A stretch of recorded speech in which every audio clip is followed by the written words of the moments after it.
Aujourd'hui, on va parler d'un sujet dont on ne parle pas souvent et pourtant cela peut tous nous concerner. Vous êtes joueur ou joueuse solo et vous jouez à vos jeux de société en solo et vous vivez en couple. Alors comment on gère ça? Comment on trouve cet équilibre entre passion, solo et couple? On va en parler, je vais vous donner 7 erreurs à ne pas faire en tant qu'expérience personnelle, etc. Si vous vivez en couple et que vous êtes passionné par les jeux solo. Et à la fin de la vidéo, on verra des témoignages de la communauté de personnes, joueurs ou joueuses, qui vivent en couple et qui jouent en solo. Comment ils font, eux, pour trouver cet équilibre? Comment ça marche? Est-ce que ça marche bien ou pas? C'est parti. La première erreur, je dirais, c'est de forcer notre partenaire à jouer avec nous. Souvent, en tant que passionné, on aime nos jeux, donc hop, on a un nouveau jeu, on a envie d'y jouer et forcément, on aimerait bien que notre moitié joue avec nous. Mais si on est joueur ou joueuse solo, c'est justement à la base peut-être que notre partenaire n'a pas la même passion que nous, elle n'a pas l'envie, elle n'a pas le goût, donc peut-être que moi j'ai un super nouveau jeu à campagne, je me dis oh j'aimerais bien jouer avec elle et tout. Je vais lui proposer, elle me dit non, moi ça m'intéresse pas, j'ai pas envie de passer ma soirée à faire ça. C'est comme si peut-être la personne vous proposait de faire du tricot, vous ça vous intéresse pas, vous allez pas vous forcer pendant 2 heures à faire du tricot, juste pour lui faire plaisir. Alors vous pouvez, mais peut-être que l'expérience partagée sera mauvaise, donc ne forcez pas votre partenaire à jouer avec vous. Vous pouvez de temps en temps lui proposer certains jeux. En fait, ce qui serait bien, c'est de connaître ses goûts finalement. Si la personne aime bien plutôt les petits jeux nature pas trop compliqués, lui forcez pas à faire des jeux à campagne, sortez-lui un petit jeu nature, proposez-lui de temps en temps, ça te dirait de faire une partie. Si elle dit non, tant pis, on passe à autre chose. Surtout ne donnez pas d'obligations et ne faites pas de reproches du style « Ah, tu joues jamais avec moi et tout, machin ». Non, c'est tout, la personne n'a pas envie. Vous êtes joueur solo, profitez-en pour jouer en solo. Erreur numéro 2, ne pas respecter l'espace commun. Alors là, ça dépend comment vous vivez, si vous avez beaucoup d'espace ou pas, mais en fait, en tant que joueur, vous voyez qu'on a beaucoup de boîtes. Donc moi, mes boîtes, elles sont dans ma pièce. Si elles commencent à déborder dans le salon, dans les espaces communs, ça peut gêner l'autre parce que il a besoin ou elle a besoin aussi de son espace. Donc, il faut essayer de ne pas déborder, ça peut sembler anodin, mais ça peut devenir pesant sur vous et votre relation.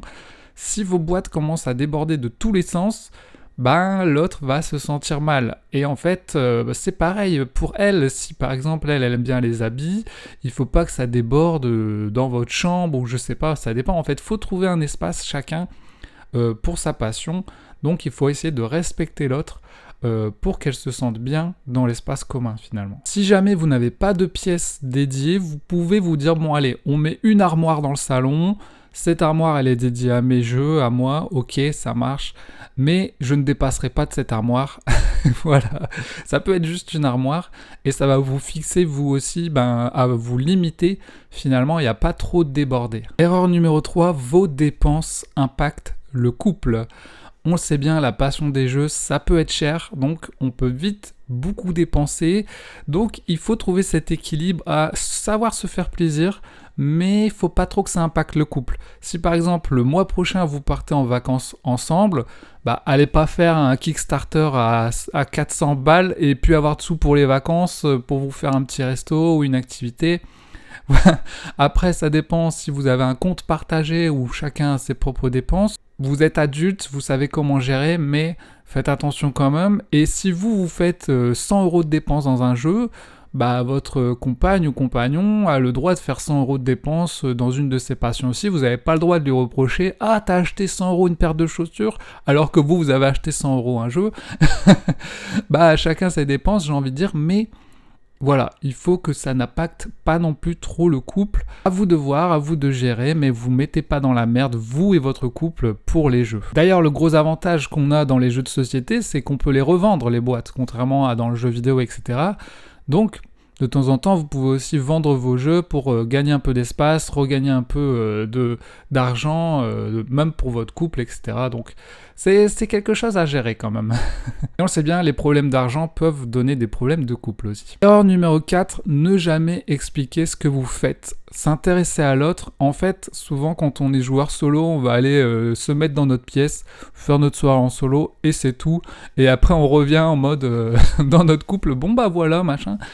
C'est pas mal aussi de rendre un peu sa passion accessible ou compréhensible, parce que peut-être que votre compagne ou votre compagnon ne comprend pas ce que vous faites, ils savent pas forcément que les jeux solo ça existe, ils se demandent un peu, ils voient ça d'un œil un peu bizarre, pourquoi tu joues en solo à tes jeux, t'es un peu bizarre. Expliquez-lui, mais très simplement. Voilà, ce soir j'ai joué à un jeu d'aventure avec des dragons, j'ai fait 2 missions, c'était vraiment bien, dites-lui que vous avez pris du plaisir, j'ai pris du plaisir à ce jeu, peut-être que j'y rejouerai dans 2 semaines, vous lui montrez que ça vous fait plaisir, et ben la personne, ça lui fera plaisir aussi, parce que si elle est amoureuse de vous, ben elle est contente que vous soyez content, mais il faut que vous expliquiez simplement aussi, il faut pas partir dans des trucs, ouais alors voilà, j'ai drafté 5 cartes au tour 2 pour faire 70 points, la personne s'en fout, elle va pas vous écouter, donc il faut que ce soit des termes simples d'explication, et vous pouvez voilà lui expliquer, comme ça donne moins de distance par rapport à votre passion,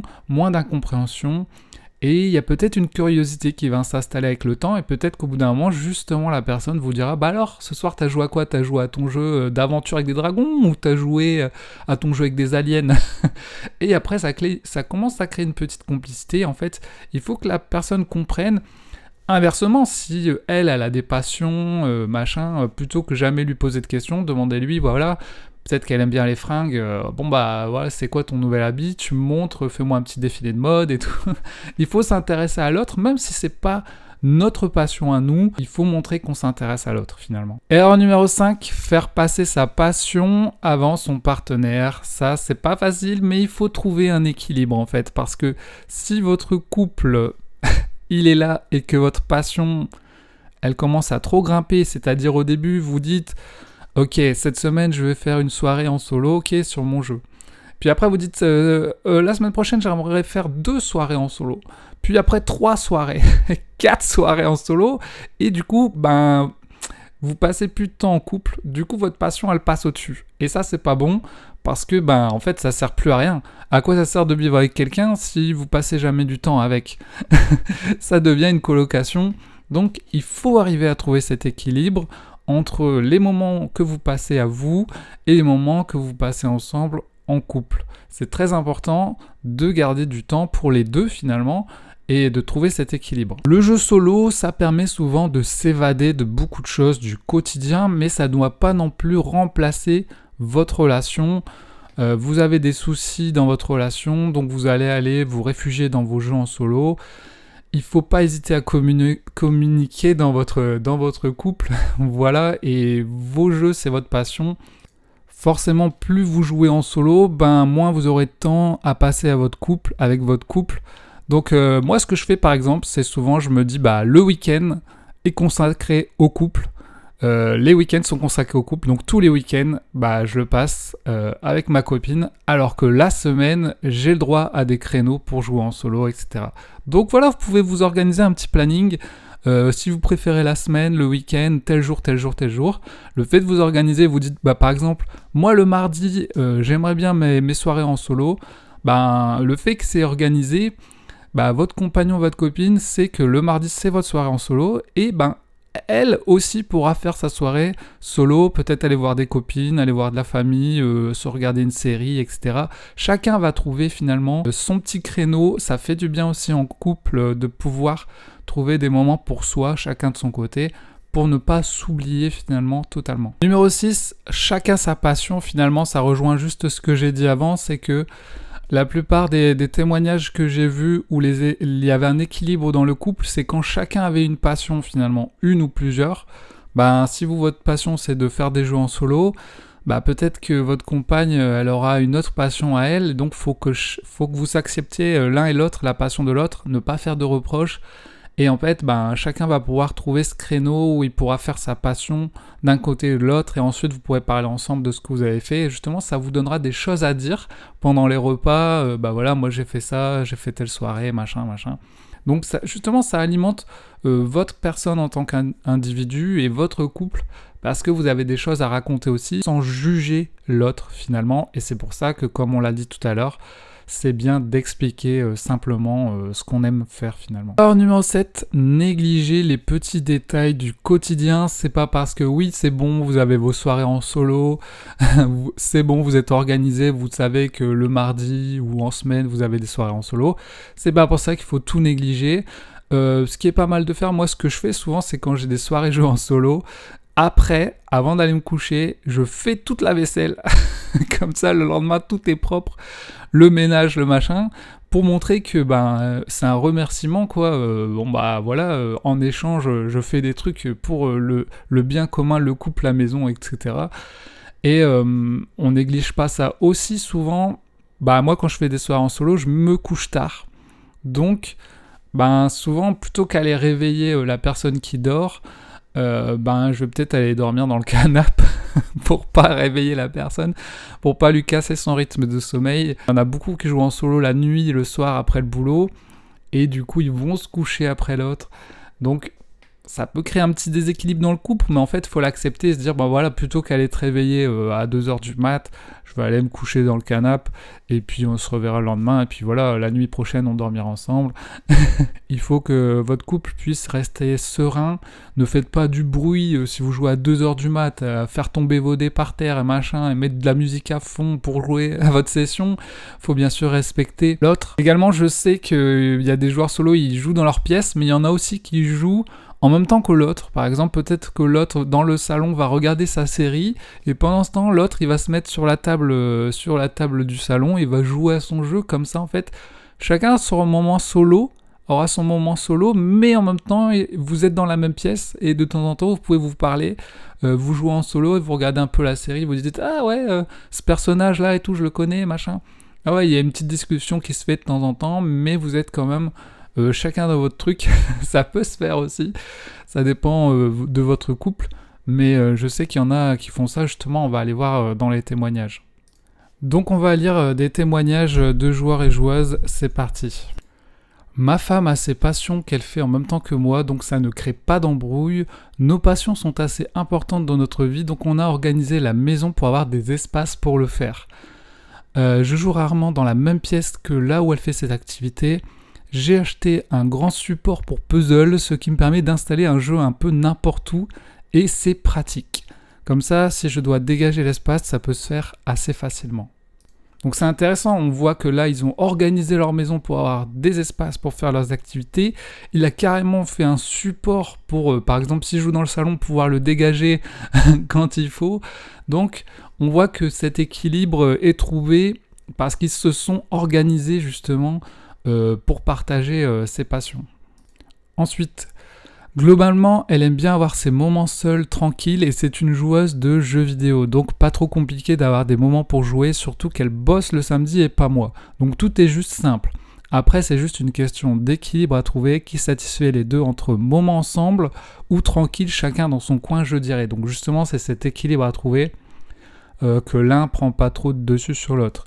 Pareil pour les horaires, tant que c'est pas tout le temps que je me couche à pas d'heure après d'elle. Donc là, on en a parlé tout à l'heure, si vous couchez après l'autre, il faut pas que ce soit tout le temps dans la semaine, quoi. C'est surtout spécifique à chaque personne, les besoins ressentis, équilibre nécessaire pour que ça se passe bien, il n'y a vraiment pas de règles. Donc effectivement, c'est les règles à trouver pour votre couple, chaque couple est différent. Peut-être que ça marchera tel planning pour quelqu'un, telle façon de faire, et pour d'autres non. Si vous vous sentez pas bien dans votre couple et dans votre passion, c'est qu'il y a un petit truc, donc faut pas hésiter à en parler, et puis voilà. Mon compagnon a aussi ses passions en parallèle où il y passe plus de temps que je passe de temps à jouer, alors ça ne lui pose pas de problème. Il aime pas trop quand je pars plusieurs jours pour aller jouer dans un festival. Par contre, mais je n'ai pas à négocier pour y aller, il sait que c'est ma passion. Donc ça c'est intéressant aussi, on parle de festival de jeux justement. Quand il y a un festival de jeux, peut-être que vous pouvez proposer à l'autre est-ce que ça t'intéresse de venir ou pas, mais il faut pas le forcer. Et il faut pas qu'il passe un mauvais moment. Je sais que moi, Kumkat, au début, je lui proposais, elle est déjà venue, mais ça la faisait chier en fait de venir à un festival de jeux, ça l'intéressait pas. Peut-être faire un jeu ou deux, mais devoir faire la queue, tester des nouveaux jeux, machin. Donc maintenant, je vais au festival en solo, et comme ça, je fais tous mes trucs, je fais tout ce que je veux, je suis tranquille. Donc je sais qu'il y a des gens qui sont en couple, mais qui vont au festival en solo, parce que ils partagent pas la même passion que l'autre, donc ça sert à rien de forcer la personne à venir si ça l'intéresse pas. Elle va passer un mauvais moment, et peut-être que vous aussi, parce que du coup, vous n'allez pas profiter à fond. Donc tant pis, vous pouvez aller en solo et vous trouverez des gens qui sont passionnés, qui auront la même passion que vous pour faire un festival, par exemple. Ma femme n'est pas joueuse, le maximum qu'elle tolère est Splendor. Elle a ses propres passions et pour nous, l'équilibre de notre couple se trouve entre autres dans le fait que nous ayons chacun nos passions de notre côté, ce qui renforce d'autant plus le plaisir de se retrouver ensuite. Donc vous voyez que c'est pas un mal finalement parce que ça permet justement de se retrouver ensuite. On a passé une soirée, 2 soirées de notre côté. Ce soir on passe notre soirée ensemble, on fait un truc ensemble, on regarde une série, on sort ou quoi. Donc justement ça donne une dynamique à votre couple justement. Chacun a ses propres passions. Alors par contre si l'autre n'a pas de passion, c'est peut-être un peu compliqué parce qu'il y a des gens qui n'ont pas de passion, qui font rien, donc ça peut arriver. Bon bah voilà, hein. Après peut-être que la personne aura la même passion que vous pour les jeux, hein. Ça peut être cool aussi. Dites-moi ce que vous en pensez en commentaire. Alors, chez moi non plus, le jeu solo ne génère aucune tension de couple. La femme n'est pas une grande joueuse, ma femme, je voulais dire. Elle joue surtout pendant les vacances, le week-end, à des jeux familiaux initiés. J'arrive à jouer sans impacter la vie de couple parce que je ne joue pas solo quand ma femme est à la maison et qu'elle ne bosse pas. Elle est prof, donc elle bosse souvent, les enfants sont à la maison, faut bien les assumer. Mes créneaux de jeu solo, le midi quand je suis à la maison, le week-end tôt le matin, parfois à d'autres moments le week-end si tout le monde est occupé et que je me retrouve seul. Donc vous voyez qu'il a des créneaux organisés dans sa semaine. Il sait que peut-être le week-end tôt le matin il est tranquille, donc c'est là qu'il va faire ses sessions de jeu. En fait, il connaît déjà ses créneaux à l'avance, là il va pouvoir jouer parce que c'est les moments où il est tranquille quoi. Pendant les vacances, quand ma femme, pendant que je bosse, etc. J'ai une pièce dédiée indispensable pour pouvoir laisser un jeu sorti, ne pas envahir un espace commun. Donc ça, faut l'avoir, la pièce dédiée, hein, tout le monde l'a pas. Mais c'est vrai que c'est plutôt cool d'avoir une pièce dédiée. Pareil ici, pas de tension vis-à-vis du jeu solo. Pour donner le contexte, on est un vieux couple plus de 10 ans et on vit ensemble depuis plus de 5 ans. Pas de session organisée, c'est de l'improviser quand j'ai envie. Donc vous voyez là, au lieu d'avoir un planning machin, ils font ça à l'improviste. Je ne demande donc pas d'autorisation pour jouer parce qu'effectivement, peut-être que vous allez demander une autorisation. Est-ce que je peux jouer la semaine prochaine ? Et d'autres ne demandent pas d'autorisation, ça dépend de votre couple. Il ne faut pas vexer l'autre aussi. Il ne me prend pas ça d'un mauvais œil, je pense qu'au départ, il trouvait ça curieux, mais parce qu'il ne connaissait pas les modes solo. On a déjà un rythme de vie un peu décousu, donc ça pourrait arriver que ça nous fasse dormir en décalage là aussi, mais ce n'est pas un problème car c'est déjà souvent le cas. Donc aussi pour le boulot, hein, il y en a qui finissent tard, qui travaillent de nuit et tout. L'équilibre entre cette passion et les autres et le temps passé ensemble, je pense que le ratio est pas mauvais, c'est ça le plus important, que ce ratio soit équilibré. Généralement, on est dans la même pièce dans tous les cas, donc on a des interactions, même si je joue, on en parlait tout à l'heure, il y a des gens qui jouent en solo dans la même pièce que leur partenaire pour garder des interactions. Je joue pas tant que ça, donc on a beaucoup de moments ensemble également. Ça m'est déjà arrivé de me dire que j'aimerais bien qu'il partage plus la passion des jeux de société, ça me permettrait de sortir mes jeux multi plus souvent. Mais pour autant, j'essaie de respecter ses envies à lui aussi. J'ai déjà un peu abusé sur le fait de lui proposer de jouer plus souvent. Et en fait, ça l'a plutôt dégoûté qu'autre chose. Donc vous voyez, on en parlait, ne forcez pas l'autre à jouer. Propose-lui de temps en temps. Mais si vous forcez de jouer à un jeu qu'il n'a pas envie, ça va le dégoûter. Et après, il aura vraiment plus envie de jouer finalement. Niveau stockage, ça posait problème, j'ai dû vendre et faire des achats réfléchis, donc on en parlait tout à l'heure, l'espace commun, si ça commence à déborder, va falloir revendre vos jeux, faire des achats réfléchis pour pas que ça déborde votre stockage de jeux dans l'espace commun du couple.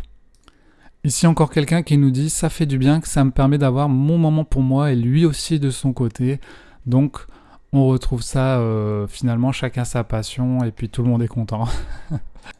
Voilà pour résumer tout ça les amis, le jeu de société en solo c'est pas un problème en soi, ça doit rester un plaisir personnel équilibré avec la vie à deux, communiquer clairement et jamais imposer. Est-ce que vous vous êtes reconnu dans certaines de ces erreurs? Est-ce que vous vivez avec quelqu'un? Si vous voulez laisser votre petit témoignage ou vos petits commentaires, n'hésitez pas à me dire si ça a permis à votre couple d'être mieux ou au contraire ça a posé des problèmes parce que la passion a pris trop le dessus. N'hésitez pas à me le dire, on se retrouve dans de prochaines vidéos. C'était Wawa, salut tout le monde.